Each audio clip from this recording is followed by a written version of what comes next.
Криво седи, право суди. Стара македонска поговорка. Не е така во последните неколку години со нашето судство со 2% поддршка. Право седи, криво суди. Тоа е мотото на македонското некорумпирано и неподмитливо судство. Се испраиле судии ко пушки, око не им трепнува, ама затоа судскиве одлуки искривоколчени, погазени, без потпора во законите, произволни како расказ на писател со 4-то оделение, подмачкани квалитетно. Што би рекол нашиот народ, од авион се гледа дека сте корумпирани, но судиите не се даваат. Здружени, сплотени ко еден, со честни исклучоци кои се бројат на прсти на една рака, тие упорно носат судски одлуки од кои ни се крева косата на главата, а вербата во правдата ни паѓа како една работа на 80 годишен старец. Нема правда, викаше цртаниот лик Калимеро, вечно неправдан, кој во овој момент може да биде комотно ставен на таблата на секој суд во Македонија, почнувајќи од основен, завршувајќи со уставен. Вакво избегнување на правдата има ретко во која земја и затоа оценката за целиот судски систем, односно судската власт, многу брзо се движи кон нула, кон едно големо ништо, што значи шансите да добиете правда во македонските судови се рамни скоро на нула. Имате повеќе шанси да добиете на лото, мислам на европското лото, затоа што нашето паѓа само за време на избори. Калимеро е веќе целиот народ во оваа држава, а правдата во стилот на дивиот запад е за гарантирана вредност само за силните и богатите риби, криминалците со силна политичка поддршка. И тоа си поминува како да е најнормално, заборавајќи го најважниот факт во оваа огромна корупција дека невините луѓе и компании го извлекуваат по дебелиот крај под налетот на криминалците и судската поддршка. Прашав еднаш еден експерт за право како можам јас како лаик да објаснам во лавиринтите на судството и законите и подзаконските акти што е тоа правда, а што е ескивирање на правдата под ореолот, нели, на корумпираното или коруптивно судство. Тој вака ми рече: најлесниот начин е здравата човечка логика. Ако некоја судска одлука нема логика, тогаш има корупција и неправда. Да ти објаснам пластично, ми рече. Во Македонија е забранета трговија со петарди и запаливи средства. Но, ако судството и обвинителството на некого му прифатат образложение дека илјадниците петарди кои му се запленети му се купени легално од фирма со приложување на некаква фактура, треба да се казни фирмата за недозволен увоз и трговија со петарди, а лицето за шверц со петарди. Тоа е здравата логика. Ако судот го ослободи, значи дека е корумпиран. Се е кажано со овој беззначаен пример. Да не зборуваме за судските одлуки за болницата во Тетово, за автобусот и осудениот шофер, за ослободувањето на десетици политичари фатени во криминал и корупција. Тоа е, ако дојдете на суд, не барајте правда, затоа што сте обичен човек. Или можеби не сте. Вие сте од оние можеби другите, што седите по кафеаните и партиските штабови со судиите и обвинителите и го зголемувате нивниот имотен лист. Се во интерес на вашата правда.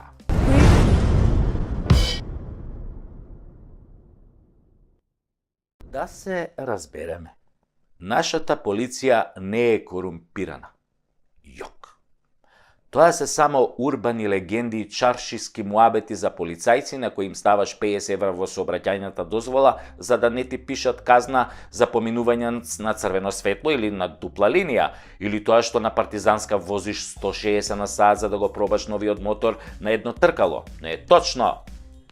Па секој ден во полицискиот билтен има барем 200 возачи кои што се казнети. Како може корумпирана полиција да казнува?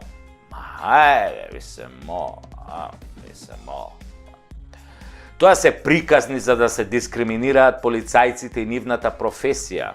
Земале едни другари ми раскажуваат таква измислена приказна како демек испиле по 2-3 раки и неколку пива и неколку гајби пиво, не се сеќам баш, и полицијата ги соперла, им дала да дуваат во балончи, нормално балончето покажало дека се чори пијани земја. И полицајецот ги прашал каде се здрвиле толку, тие му рекле: бате, не испивме многу ниеве. Еден другар частеше дека купил диплома за доктор, па рековме, малку да се провеселиме со новиот матичен, па отидовме тамо на ќошон кај Перо. Го знаеш кај Перо, бе? Леле, брат, каква плескајца прави Перо, ао!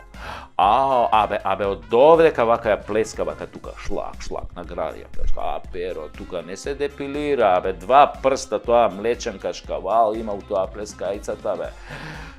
Добро, тогаш, сега казна 300 евра, овој рекол, ако немате 600 евра за 7 дена, плюс одземање на возачка дозвола, дечки 6 месеци, и оставете возилото тука со таксисите, auf Wiedersehen дома, или... И другаров дрвопијан, или овака му вика, што бе брат, абе неам бе 300 евра, неам 600, неам куќе кај да ме укаса бе брат, бе све изедов, све сум испил, имам само 100 евра. Еве ги 100 евра, тука ми спијат у десниот джеп, 100 евра. Може за 100 евра само да си одиме? Многу ми се моча, бе, господин полицаец. Многу ми се моча. Ама полицајциве да ти биле честни и неподмитливи и му рекле, не оди, бе, тоа така, брат. Ти сакаш да не подмитиш? Сега ќе те уапсиме. И другаров онака ќорпијан. Не, бе, друже полицаец. Абе, какво подмитување, какви бакрачи? Јас само сакам да одите до кај Перо и да пробате од тоа плескајцата, вака што ја плеска, вака тука шлак, тука што ја плеска, вака награди таа плескајцата со фамилиите, да си отидете тамо, да ја пробате плескавица. Бе, многу работите, бе, брат. Дај, бе, малку искочите со жените кај Перо на плескајци, однесете ги, бе. Не бе, нема шанси, му рекол тој колегата на сообраќајниот полицаец кој седел во полицискиот автомобил. Мојата жена не јаде мелено месо, бе, само бифтече јаде, бе, крезлички, јагнешко, така, ребренца, јагнешки. И другиот мој другар исто се понудил. Брат, слушај, ја ке пуштам од картицата кај Перу уште едно певче. Какви плескајци, бе, тоа селјаци јадат плескајци, бе, не заебај, има брат, жена ти е многу паметна и сигурно има коефициент на интелигенција ко Никола Тесла 300. Многу е паметна, бе, па знае она што сака, бифтече, винце, има атмосфера. И тогаш овој првиот полицаец се почешал по главата и рекол, добра, ај се оставите колата тука, ојте тамо кај Перо, уплатете и кажете му да ми се јави. Кој ќе ми се јави, може да си ја земете колата и немој, бе, немој толку да пиете, бе. Немој, бе, џубиња сте се направиле. Може полиција да ве фати, да ве земе возачката дозвола. Се разбравме ли? И така, другариве мои заштедиле 150 евра и 6 месеци без возачка дозвола. Тоа е кога полицијата не е корумпирана, кога нема корупција, а има само добар апетит. А за овие началници, што се сликаат на партиски митинзи, за полицајци што седат со мафијаши и се сликаат по кафеани, за функционерите и тендерите во Министерството за внатрешни работи, за тоа во некоја друга прилика да се разбереме, да бидеме на чисто. Во полицијата нема корупција. Јок! Има само Рима и плескајци. Перо, што ги плеска вака, шлак, тука награди вака, шлак. И бифтек, да. И нови шкоди. Корупција во политика. Ама ајде ви се мол. Абе глупост. Каква корупција во политика? Во политика нема корупција. Таму имаме борба со корупцијата. Нон-стоп борба. Како кој дојде на власт, он се бори, се мачи, војува со денови ноќи, нон-стоп е под опсада, се бори гради во гради со корупцијата. Толку е таа борба тешка и напорна и долготрајна. Задникот им знае. Што на секој политичар не му е доволен еден мандат за таа борба. Бара уште еден мандат. И уште еден, за да може да се избори со корупцијата. И кај што е тешка борбата, таа е фрустрирачка и напорна, на секој политичар му создава здравствени проблеми, стрес. Например, Доаѓа тој млад, слаб, но здрав и неискусен и по неколку години жестока борба во политиката со корупцијата, секојдневно полна со нервози, неуспешни битки, еден напред, три назад, од фрустрацијата почнува прекумерно да јаде. Од нервоза јаде. Јаде. Не може да застане. Обично политичарот, разочаран од неуспешната борба со корупцијата, јаде во собраниското бифе. И тоа строго бифтек, заради тоа што протеините те прават посилен во борбата, да може да ја победи корупцијата.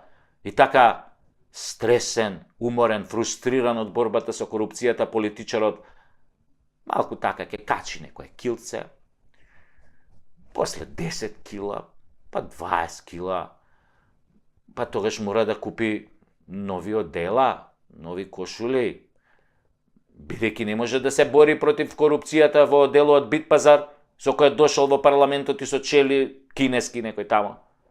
Не бе, таа борба бара квалитетни материјали кои не се кинат така лесно, која ќе се зграпчиш за шија со противникот. Затоа материјалите мора да бидат квалитетни, оделата строго Hugo Boss или Бицијани, а чевлите од 700 евра, под 700 евра не се признава чевла, затоа што, како вика народната поговорка, со гол газ не се оди на свадба, ниту се фаќа риба.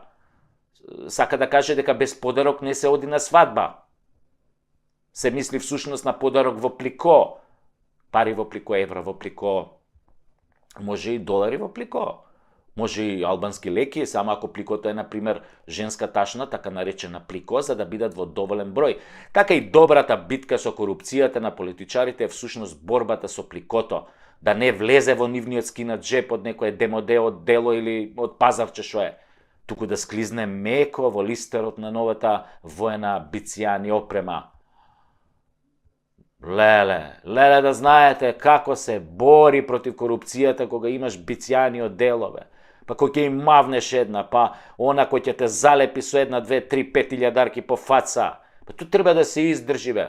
5.000 евра, например, у фаца се јак удар на корупцијата. 50.000 веќе те нокаутираат, не знаеш кај си. Прашуваш кој го исклучи светлото? Кој го исклучи? И на смењете тера со 50.000 евра кој ќе те мавне корупцијата. Кој го исклучи светлото? И машната мора да биде црвена, затоа што на тегето дело и бела кошула оди црвена машна, која ги символизира жртвите кои секој политичар ги дава во борбата со корупцијата. Неговите долгогодишни жртви да ја искорени корупцијата, да нема корупција кај неговите колеги, така и тој ќе се избори за да се одвикне полека за време на 3-4 мандата. И за неговата борба со корупцијата секој политичар бидува награден како што доликува и секој е транспарентен затоа што борбата бара транспарентност кон тие што го барале тоа. Така, неговата награда се гледа во зголемувањето на неговиот имот на имотната листа во антикорупцијска. Што повеќе политичарот се бори против корупцијата, тоа повеќе му расте списокот на станови, возила и пари со кои е награден за својата борба. Така е барем во нашата земја. Ама во Шведска е обратно да ти било.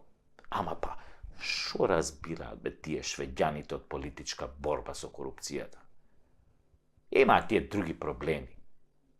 Немаат корупција, затоа не знаат. Ај сега нек се борат бе ако можат,